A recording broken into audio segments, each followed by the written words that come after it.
नमस्कार दोस्तों, स्वागत है आप सभी का SRL एकेडमी के यूट्यूब चैनल पर। दोस्तों, आज के इस वीडियो के अंतर्गत हम बात करने वाले हैं थायराइड ग्रंथि और पैराथायराइड ग्रंथि के बारे में। आज के इस वीडियो के अंतर्गत हम देखेंगे कि ये थायराइड ग्रंथि होती है और पैराथायराइड ग्रंथि होती है, ये कहां पर पाई जाती हैं, इनकी संरचना कैसी होती है।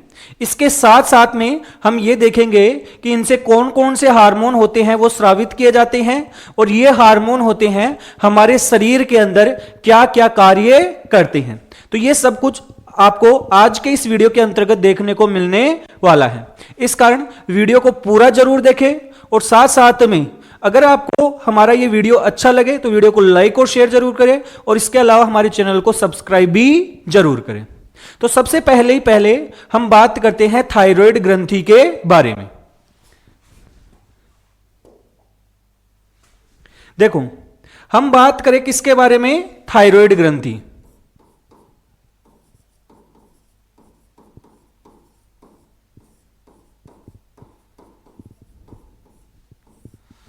हम ये देखें कि थायराइड ग्रंथि क्या होती है। तो थायराइड ग्रंथि होती है, ये हमारे गले के अंदर जो हमारी श्वास नली होती है उस श्वास नली के सामने की ओर स्थित होती है। अगर इसका देखें तो ये अंग्रेजी वर्णमाला के H अक्षर होता है उसके समान दिखाई देती है। इसके अंतर्गत मुख्य रूप से दो लोब होती हैं, एक इस तरफ और एक इस तरफ। अगर इसका हम एक डायग्राम देखें,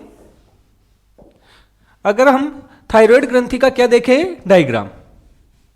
तो आप इसका डायग्राम देखो भाई।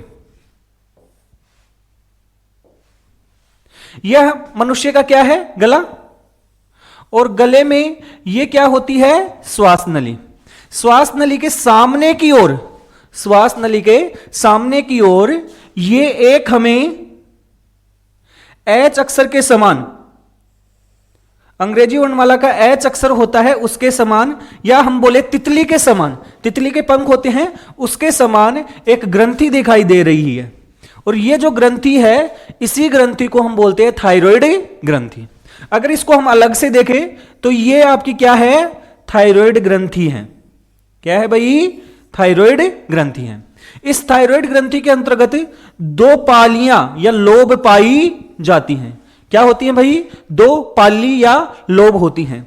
और ये दोनों होती हैं, ये आपस में एक पट्टी के द्वारा जुड़ी रहती हैं। एक झिल्ली नुमा एक पट्टी होती है जिसके द्वारा जुड़ी रहती हैं और इसे हम क्या कहते हैं? इस्तमस कहते हैं। क्या कहते हैं भाई? इस्तमस कहते हैं। तो यह आपको ध्यान रखना है। सबसे पहली चीज तो यही पता होनी चाहिए भाई ये है कहां पर, कैसी है, कैसी दिखती है। तो यह हमने यहां पर बात की है। अब अगर इसको हटा दें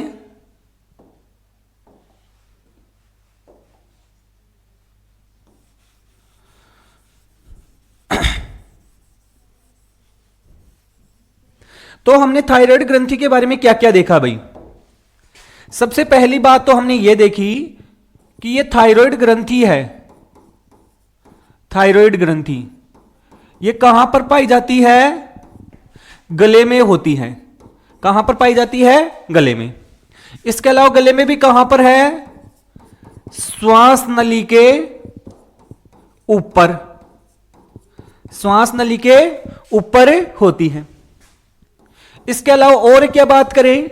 यह हमारे जो अंग्रेजी वर्णमाला है, अंग्रेजी वर्णमाला, उसके कौन से अक्षर जैसी दिख रही हैं? H अक्षर, H अक्षर। या हम बोल दें जो तितली होती है, तितली के समान दिखाई देती है। यह बात हमने की। इसके अलावा अभी हमने देखा था कि इसमें कितनी पालियां पाई जाती हैं? दो पालियां पाई जाती हैं। कितनी पालियां होती हैं? दो, या जिन्हें हम बोलते हैं लोब। और ये लोब होती हैं दोनों, ये एक झिल्ली के द्वारा जुड़ी होती हैं। एक पतली झिल्ली होती है, इन दोनों को क्या करती है? जोड़ती है। और जो झिल्ली इनको जोड़ती है उसे क्या कहा जाता है? इस्तमस कहा जाता है। क्या कहा जाता है भाई? इस्तमस कहा जाता है। तो इतनी बात हमने डायग्राम को देखकर की थी। अब आ जाते हैं इसकी संरचना पर। अब हम किसकी बात करते हैं? इसकी संरचना।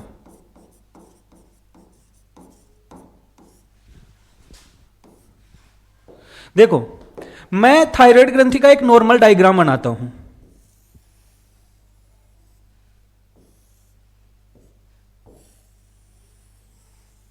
यह थायराइड ग्रंथि ऐसी ही तो दिख रही थी।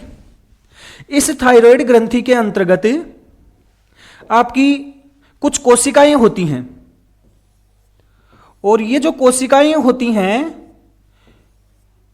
ये आपके एक गोलाकार रूप में व्यवस्थित होती हैं, और इनके बीच में क्या पाई जाती है? गुहा पाई जाती है। और ऐसी कोशिकाएं आपकी थायराइड ग्रंथि के बीच बीच में पाई जाती हैं। ऐसी ग्रंथियां, ऐसी कोशिकाएं आपके बीच बीच में पाई जाती हैं। ऐसी नहीं है कि थोड़ी सी की हैं, ऐसे कहीं कहीं पर ऐसी क्या पाई जाती हैं? आपकी कोशिकाएं हैं जिन्होंने कैसा रूप ले रखा है? गोलाकार रूप ले रखा है। ये जो कोशिकाएं हैं, इन कोशिकाओं को हम क्या कहते हैं? पुट्टक कोशिका। कौन सी कोशिका कहते हैं भाई? पुट्टक कोशिका। और पुट्टक कोशिका चारों तरफ व्यवस्थित होती है, और बीच के अंदर क्या पाई जाती है? एक खाली गुहा पाई जाती है। क्या पाई जाती है? एक खाली गुहा उपस्थित होती है। ये जो पुट्टक कोशिकाएं हैं, ये पुट्टक कोशिकाएं हैं, ये कोशिकाएं आपके किस रूप में कार्य करती हैं? अंतःस्रावी रूप में कार्य करती हैं। किस रूप में कार्य करती हैं भाई? अंतःस्रावी रूप में कार्य करती हैं। इसके अलावा, इन पुट्टक कोशिकाओं के अलावा, इनके बीच बीच में कुछ कोशिकाएं और भी पाई जाती हैं, जो कहीं कहीं पर क्या होती हैं? बिखरी हुई रहती हैं। और ये बिखरी हुई जो कोशिकाएं हैं, इन कोशिकाओं को हम क्या कहते हैं? सी कोशिका कहते हैं। इनको क्या कहते हैं भाई? सी कोशिका। और ये कोशिका भी आपकी किस रूप में कार्य करती है? अंतःस्रावी रूप में कार्य करती है। किस रूप में कार्य करती है? अंतःस्रावी रूप में कार्य करती है। इसके अलावा बाकी आपका भाई बना है कोई भी उत्तक, तो उसमें और कोशिकाएं तो हैं ही हैं। बाकी जो भी कोशिकाएं हैं, उन कोशिकाओं को क्या कहते हैं? भरण कोशिकाएं। उनको क्या कहते हैं भाई? भरण कोशिकाएं। और ये आपकी अंतःस्रावी रूप से कार्य नहीं करती हैं। तो थायराइड ग्रंथि के अंतर्गत जो आपकी अंतःस्रावी कोशिकाओं के रूप में कार्य करती हैं, उनमें एक तो होती हैं आपकी पुट्टक कोशिकाएं, जो सबसे महत्वपूर्ण है। इसके अलावा एक कोशिकाएं होती हैं जिन्हें बोलते हैं हम सी कोशिकाएं। कौन सी कोशिकाएं? सी कोशिकाएं होती हैं। अब हम ये देखते हैं कि इनसे हार्मोन कौन कौन से स्रावित होते हैं। इनसे कौन कौन से हार्मोन स्रावित होते हैं? तो देखो, हमारी जो ये पुट्टक कोशिकाएं हैं, कौन सी कोशिकाएं हैं? पुट्टक कोशिकाएं।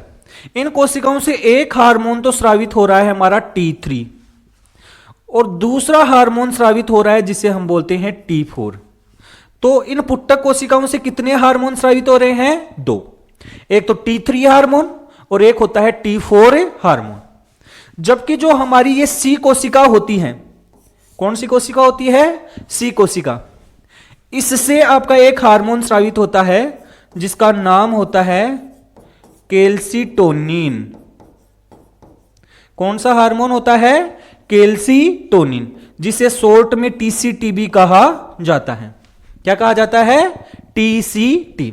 तो इस प्रकार से आपको पता चल गया कि कौन कौन से हार्मोन होते हैं। अब देखो, ये जो T3 और T4 हार्मोन है, ये क्या है? इनका पूरा नाम क्या होता है और किस प्रकार से ये बनते हैं, इसके बारे में हम बात करते हैं।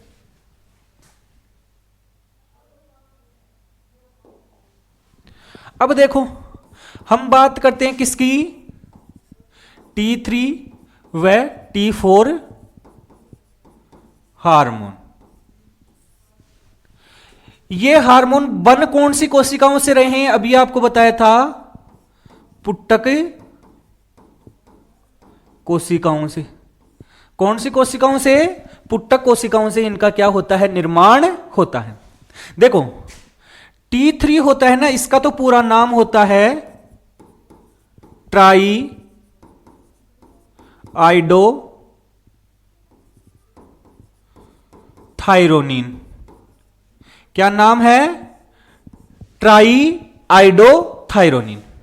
इस ट्राई आइडो थायरोनिन को ही हम एक नाम से और जानते हैं, और वो नाम होता है थायरोक्सिन। कौन सा होता है भाई? थायरोक्सिन। और इसी कारण हम बोलते हैं कि हमारी थायराइड ग्रंथि होती है, इससे कौन सा हार्मोन स्रावित होता है? थायरोक्सिन हार्मोन स्रावित होता है, यह हम बोलते हैं। ये जो T4 हार्मोन है इसका नाम होता है टेट्रा आइडो थायरोनिन। क्या नाम होता है? Tetra आइडो thyronine. अब देखो यहां पर इनको T3 और T4 क्यों कहते हैं? ये जो दोनों हार्मोन हैं इनका जो निर्माण होता है, इनका जब क्या होता है? निर्माण। इनके निर्माण के लिए हमें किसकी जरूरत पड़ती है? आयोडीन की आवश्यकता होती है। किसकी आवश्यकता होती है भाई? आयोडीन की आवश्यकता होती है। आयोडीन क्या है? आयोडीन है हमारा एक खनिज लवण। खनिज लवण जिसे हम बोलते हैं ना मिनरल्स, तो ये एक प्रकार का मिनरल्स है। अब ये आयोडीन है, ये हमारे को मिलता कहां से है? तो एक तो जो आपका समुद्री भोजन होता है उस समुद्री भोजन में ये पाया जाता है। इसके अलावा जो नमक हम खाते हैं उस नमक के साथ ये आयोडीन हमें मिलता। कैसे? क्योंकि आजकल जो नमक हमारे पास आता है वो होता है आयोडीन युक्त नमक। कैसा नमक होता है? आयोडीन युक्त नमक। और इसी कारण आपको बोला जाता है कि आप सबको आयोडीन युक्त नमक ही खाना चाहिए। क्यों खाना चाहिए? क्योंकि अगर आप नमक के साथ आयोडीन नहीं लोगे तो नॉर्मली हमारे भोजन में आयोडीन नहीं रहता है। अगर आप नमक के साथ भी नहीं लोगे तो शरीर में आयोडीन की हो जाएगी कमी, और जैसे ही आयोडीन की कमी होगी तो आपकी ये T3 और T4 हार्मोन है ये नहीं बन पाएंगे, और ये हार्मोन नहीं बन पाएंगे तो रोग हो जाएगा। तो इस कारण आयोडीन युक्त नमक जरूर खाना चाहिए। तो इस कारण आपको याद रखना है कि आयोडीन हमें जरूरत कहां पड़ती है? इन हार्मोन के लिए। अब देखो जो ये ट्राई आइडोथायरोनिन है इसमें कितने हैं? 3 आयोडीन के अणु हैं। आयोडीन के कितने अणु हैं? 3। और इसमें कितने हैं?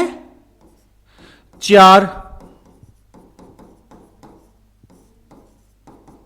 कितने अणु हैं? 4। अब कैसे हैं? देखो ये जो हार्मोन बनते हैं ना, ये वास्तव में हार्मोन क्या होते हैं? प्रोटीन। हार्मोन क्या होते हैं भाई? प्रोटीन ही होते हैं। हमें थायरोक्सिन हार्मोन के लिए,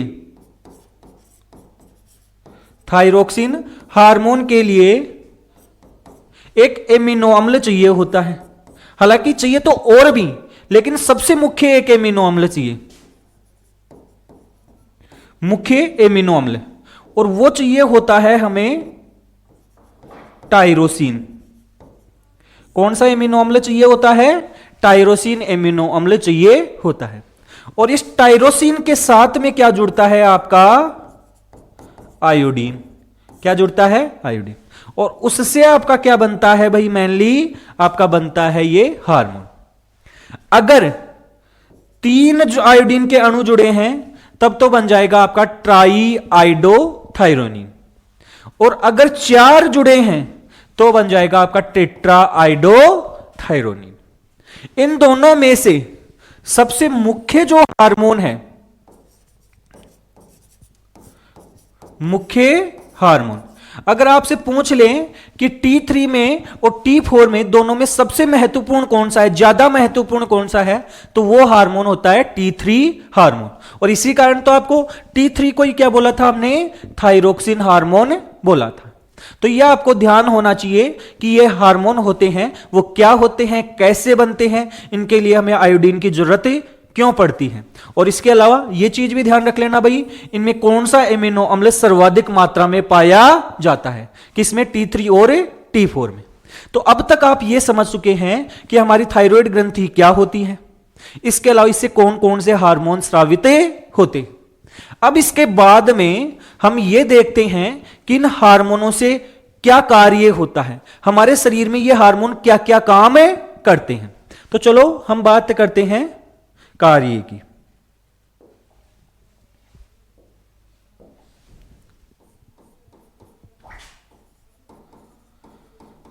थायरोक्सिन हार्मोन के कार्य, थायरोक्सिन हार्मोन के कार्य। देखो हमारे शरीर के अंदर जो थायरोक्सिन हार्मोन होता है या थायराइड हार्मोन जो होते हैं, ये मुख्य रूप से हमारे शरीर की जो उपापचयी क्रियाएं होती हैं, जो हमारे शरीर की मेटाबॉलिज्म में होती हैं। मेटाबॉलिज्म का मतलब क्या हो गया, शरीर के अंदर नए नए पदार्थ होते हैं वो बनते रहते हैं, शरीर के अंदर बड़े बड़े पदार्थ होते हैं वो टूटते रहते हैं। ये जो आपकी उपापचयी क्रियाएं होती हैं, उन उपापचयी क्रियाओं को क्या करवाता है, चालू करवाता है। उन उपापचयी क्रियाओं को क्या करता है, प्रेरित करता है। तो सबसे पहली चीज तो आपको ध्यान रखना है कि यह हार्मोन होता है शरीर में जो आधारीय उपापचयी क्रियाएं हैं, आधारीय उपापचयी क्रियाएं हैं, उनको क्या करता है, प्रेरित करता है। हमारे शरीर की जो मेटाबॉलिज्म होती है उनको क्या करता है, प्रेरित करता है। अर्थात बड़े पदार्थों को छोटों में तोड़ता है और छोटे छोटे पदार्थ बड़े बड़े पदार्थ बनाते हैं। जैसे भाई एक तो ये क्या करता है, हमारे शरीर में ग्लाइकोजन होता है, उस ग्लाइकोजन को तोड़ता है। क्या करता है भाई, तोड़ता है। किसमें, ग्लूकोज में। किसमें, ग्लूकोज में। इसके अलावा जो प्रोटीन होता है उसको भी तोड़ता है और अल्टीमेटली क्या बनाता है, ग्लूकोज, जिसे हम बोलते हैं ग्लूकोनियोजेनेसिस। ग्लूकोनियोजेनेसिस इसको क्या कर देता है, बढ़ा देता है। इसके अलावा और क्या करता है, जो एमिनो अम्ल होते हैं, एमिनो अम्ल, उसके अवशोषण को क्या कर देता है, बढ़ा देता है। उसके अवशोषण को क्या कर देता है, बढ़ा देता है। इसका मतलब यह हो गया कि हमारे शरीर की जो भी उपापचयी क्रियाएं होती हैं उसको एक तरीके से क्या करता है, कंट्रोल करता है। कौन, आपका ये जो थायरोक्सिन हार्मोन होता है ये। दूसरा क्या होता है कि ये आरबीसी का निर्माण होता है, आरबीसी का निर्माण, उसको क्या करता है, बढ़ाता है। आरबीसी का निर्माण को क्या करता है, बढ़ाता है। इसके अलावा आपको ध्यान रखना है कि ये जो आपका हार्मोन है, ये जो गर्भवती महिलाएं होती हैं, उन महिलाओं के अंतर्गत जो बच्चा होता है, उस बच्चे की शारीरिक वृद्धि के लिए, उसकी मानसिक वृद्धि के लिए, उसके लैंगिक अंगों के विकास के लिए क्या होता है, जरूरी होता है। अगर प्रेग्नेंट महिला के अंतर्गत ये थायराइड हार्मोन कम बनते हैं तो उस स्थिति में क्या हो सकता है कि उस बच्चे का संपूर्ण विकास नहीं हो सकता, मंद बुद्धि का हो सकता है। तो ध्यान रखना। तीसरा कार्य क्या है, गर्भावस्था में गर्भस्थ शिशु होता है, गर्भस्थ शिशु के संपूर्ण विकास, जैसे शारीरिक विकास, मानसिक विकास, लैंगिक विकास,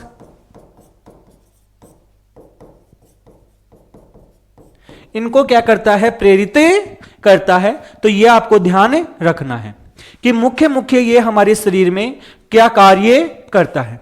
हमारे शरीर की एक्टिविटी को एक तरीके से क्या करता है, बढ़ाता है।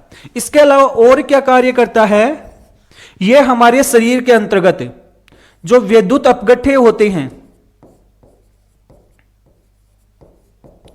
विद्युत अपघट्य का मतलब क्या हो गया आपके, आयन वगैरह, और इसके अलावा खनिज लवण, खनिज लवण जो होते हैं उनके अवशोषण को क्या करता है, उनके अवशोषण को बढ़ाता है, उनको मेंटेन रखता है, उसको नियंत्रित रखता है।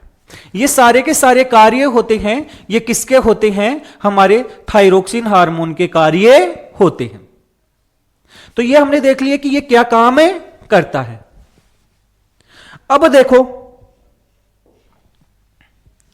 देखो अगर आप सपोज करो कि थायराइड हार्मोन है, ये थायराइड हार्मोन में आपके T3 भी आ गया है, T4 भी आ गया है, ये हार्मोन है। अगर किसी व्यक्ति में कम बने, थायराइड की कमी हो रही है, क्या हो रही है, कमी, उस कमी की स्थिति को हम क्या कहते हैं,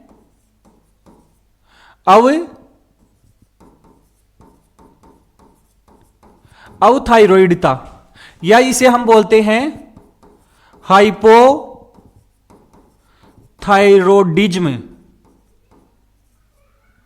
इसे हम क्या कहते हैं, हाइपोथायरोडिज्म, अर्थात थायराइड हार्मोन किसी व्यक्ति के शरीर में क्या बन रहे हैं, कम। आप याद रखना कि हाइपो शब्द जहां पर भी लगता है वो कमी को दर्शाता है, और हाइपर शब्द जहां पर भी लगता है वो आपकी अधिकता को दर्शाता है।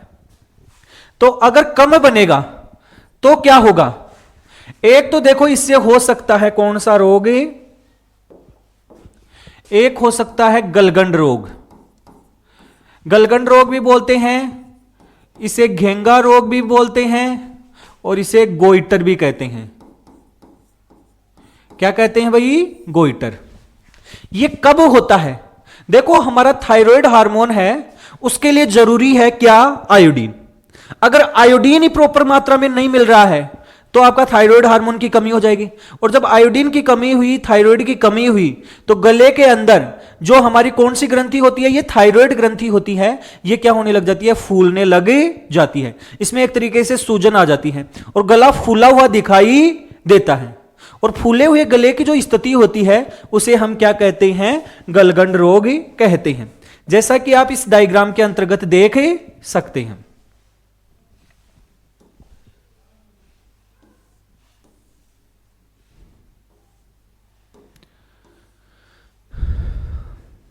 तो देखो ये इस एक महिला है, और इस महिला का जो ये गला है, ये क्या है, इसमें सूजन आ रखी है, एक तरीके से फूल रखा है।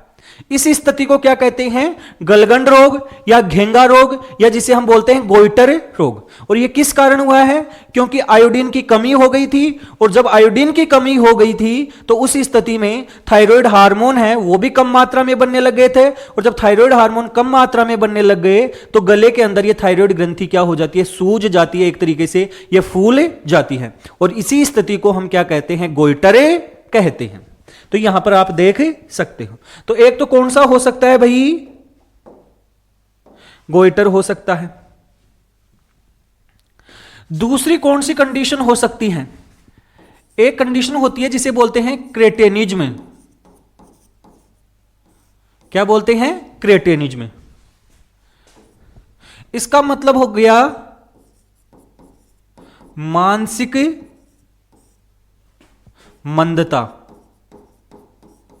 अभी आपको बताया था कि जो गर्भवती महिलाएं होती हैं, उन गर्भवती महिलाओं के शरीर में जो बच्चा होता है, उस बच्चे के शारीरिक विकास के लिए, उसके मानसिक विकास के लिए, उसके लैंगिक विकास के लिए हमें कौन से हार्मोन की जरूरत पड़ती है, हमें इसे थायराइड हार्मोन की क्या पड़ती है, जरूरत पड़ती है। और अगर वो कम हो गया, मानसिक मंदता आ गई, शरीर के अंगों का विकास सही से नहीं हुआ, उसके लैंगिक अंगों का विकास सही से नहीं हुआ, तो उस स्थिति को क्या कहा जाता है, क्रेटेनिज्म कहा जाता है। तो क्रेटिनिज्म के बारे में क्या बोल सकते हैं कि क्रेटिनिज्म एक ऐसी स्थिति होती है, जो स्थिति आपकी जो गर्भवती महिलाएं होती हैं उनके गर्भ में जो बच्चा पल रहा है उसमें उत्पन्न होती हैं। और वो क्यों उत्पन्न होती है? क्योंकि अगर महिला के अंदर थायराइड हार्मोन की कमी होती है तो उस गर्भस्थ शिशु का जो मानसिक विकास होता है वो कमजोर पड़ जाता है, उसके लैंगिक विकास होता है यह सही से नहीं हो पाता है, उसका शारीरिक विकास होता है वो सही से नहीं हो पाता है, और इसी स्थिति को हम क्या कहते हैं? क्रेटिनिज्म कहते हैं। अब इसके बाद में देखो भाई, तीसरी स्थिति क्या हो सकती है? महिलाओं में जो मासिक धर्म है, महिलाओं में मासिक धर्म का क्या हो जाना? अनियमित हो जाना। महिलाओं में क्या हो जाता है? मासिक धर्म क्या हो जाता है? अनियमित हो जाता है। किसके कारण से? थायराइड हार्मोन होता है उसकी कमी के कारण से। तो ये तो हमने क्या देख लिए, थायराइड हार्मोन की कमी के कारण क्या क्या हो सकता है। अब देखो, अगर ये कमी की जगह पर हो जाए क्या? अधिकता।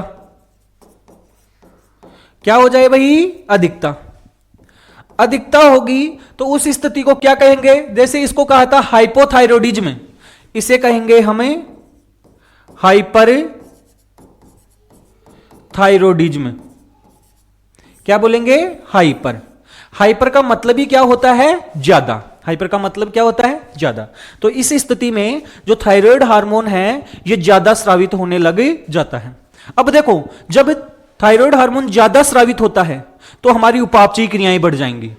हमारे शरीर के अंदर जैसे ही उपापचयी क्रियाएं बढ़ेंगी तो आपका जो ग्लूकोज वगैरह है ये ज्यादा है और ज्यादा बन रहा है, क्योंकि अभी आपको बताया था कि यह आपके ग्लाइकोजन को तोड़ देता है। किसमें? ग्लूकोज में।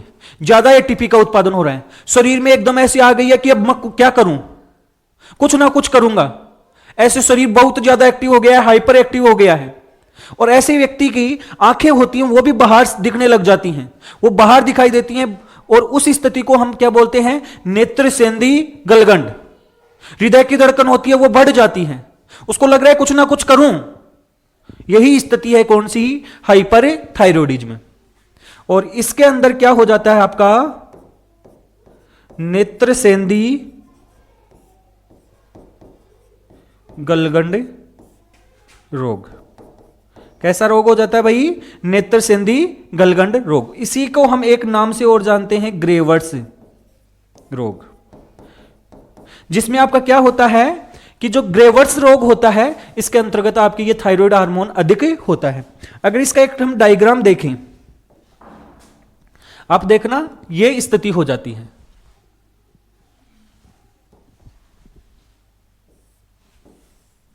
ये देखो, एक आदमी है और उसकी आंखें कैसी दिख रही हैं? ऐसे बाहर निकली हुई आंखें दिखाई दे रही हैं, और ये जो शरीर है उसकी जो गतिविधियां हैं वो एक तरीके से क्या हो जाती है? बढ़ जाती है। हृदय की धड़कन हो जाती है वो बढ़ जाती है, शरीर में एकदम ऐसी एनर्जी आ जाती है कि कुछ ना कुछ करूं, कार्य करने की तलब लगी रहती है, कुछ भी करो।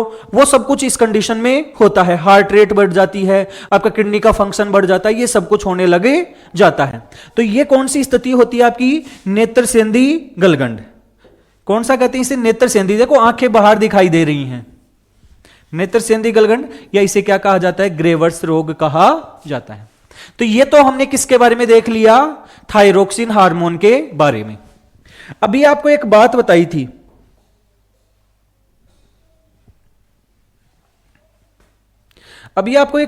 थी, कि जो हमारी सी कोशिका है, कौन सी कोशिका? सी कोशिका। इस सी कोशिका से कौन सा हार्मोन स्रावित हो रहा था? कैल्सिटोनिन। कौन सा हार्मोन? Calcitonin, TCT. ये क्या काम करता है? देखो इसको भी देख लो।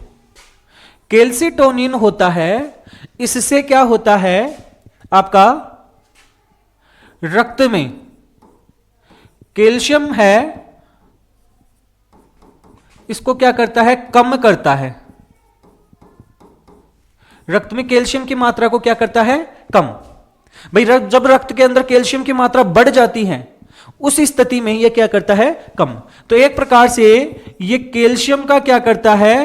नियंत्रण करता है। आपको ध्यान रखना है कौन सा हार्मोन होता है, कैल्सीटोनिन। और यह हार्मोन भी आपका कौन सी ग्रंथि से स्रावित होता है, थायराइड ग्रंथि से ही स्रावित होता है। तो यह हमने किसके बारे में पढ़ लिया है, थायराइड ग्रंथि के बारे में पढ़ लिया है। अब हम बात करते हैं किसके बारे में, अब हम बात करेंगे हमारी पैराथायराइड ग्रंथि के बारे में। देखो भाई, पैराथायराइड ग्रंथि, पहले तो इसका डायग्राम देख लो।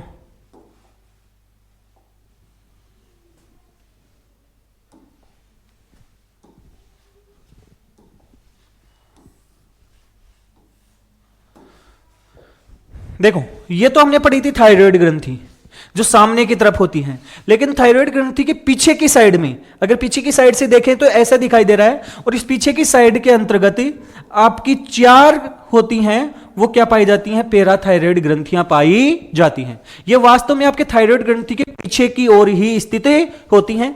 प्रत्येक लोब के अंतर्गत कितनी होती हैं, 2 होती हैं। तो यह आपको ध्यान रखना है कि पैराथायराइड ग्रंथि होती है, यह आपके थायराइड ग्रंथि जो होती है, ग्रंथि की पश्य सतह पर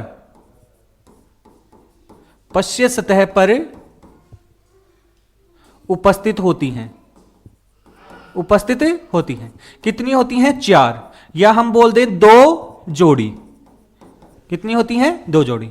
इसके अलावा अगर हम देखें, जो प्रत्येक लोब होती है, जो प्रत्येक लोब है उसमें कितनी पाई जाती हैं, 2। यहां पर आप देख भी सकते हैं ये 2 हैं और यहां पर ये 2 हैं। तो इस प्रकार से हमारे शरीर में कितनी पैराथायराइड ग्रंथियां होती हैं, 4 पैराथायराइड ग्रंथियां पाई जाती हैं। ये जो पैराथायराइड ग्रंथियां होती हैं,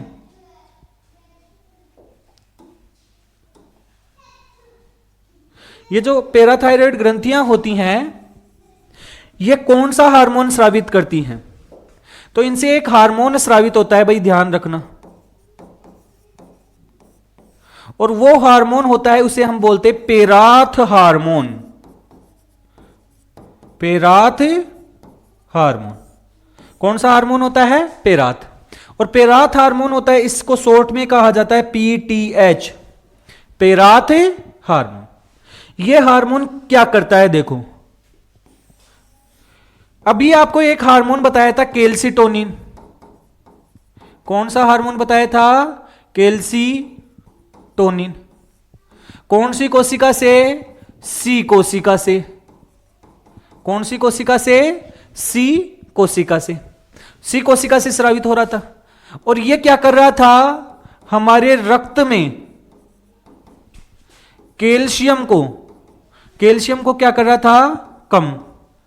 रक्त में कैल्शियम को क्या कर रहा था, कम कर रहा था। यह जस्ट उसका उल्टा कार्य करता है, यह जस्ट उसका उल्टा कार्य करता है। रक्त में कैल्शियम को बढ़ाता है, रक्त में कैल्शियम को क्या करता है, बढ़ाता है। तो इस प्रकार से जो आपका पेराथ हार्मोन होता है और कैल्सीटोनिन हार्मोन होता है, ये दोनों हार्मोन आपके रक्त के अंदर कैल्शियम के स्तर को क्या करते हैं, नियंत्रित करते हैं। तो यह आपको ध्यान रखना है।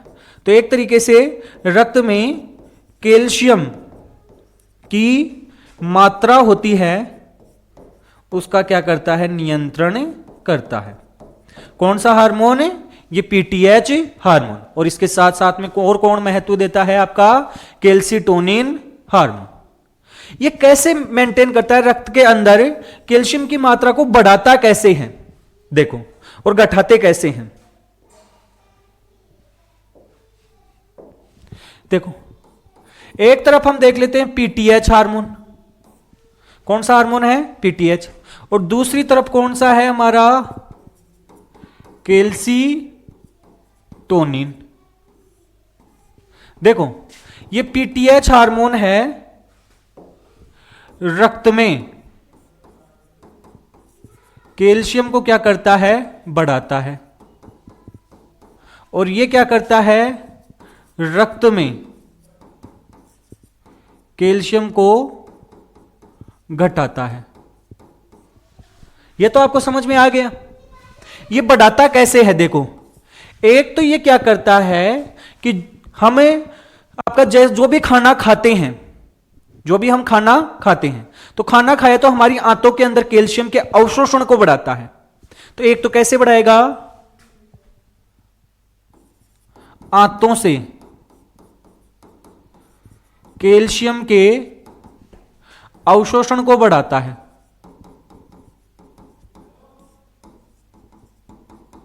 और जब आंतों से कैल्शियम का ज्यादा अवशोषण होगा तो वो रक्त में जाएगा। दूसरा यह क्या करता है कि जो हमारी किडनी होती हैं, किडनी में आपका क्या करता है, कैल्शियम आयन के पुनः अवशोषण को बढ़ाता है। हमारी किडनी से क्या करता है कि मूत्र के अंदर कैल्शियम नहीं जाए, कैल्शियम आयन का ज्यादा से ज्यादा क्या करवाता है, पुनः अवशोषण करवाता है। इसके अलावा क्या करवाता है, तीसरा काम, अस्थियों से कैल्शियम को बाहर निकालता है।